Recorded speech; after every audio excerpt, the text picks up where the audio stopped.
মসজিদ, মাদ্রাসা, স্কুল, বিভিন্ন সহায়তা প্রতিষ্ঠানে আমরা গিয়েছি। বকুল ভাই, যেসব ইশতেহারে যা যা আছে আজকে সময় নেব না, যে পানির পাম্প সহযোগিতা করেছেন, সাহায্য করছেন বিভিন্ন। এর আগেও বহুবার আমরা আমাদের এই এলাকায় ধানের শীষে ভোট চাই।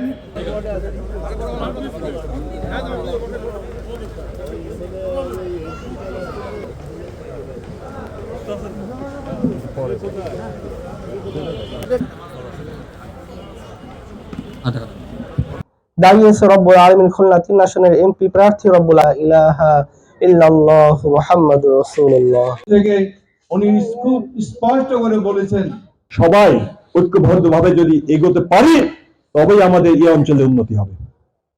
মিলগুলো খুলবে, আমাদের সন্তানেরা চাকরি ফিরে পাবে। লক্ষ লক্ষ বেকার যুবক আপনারা জানেন চাকরি অপেক্ষা আছে।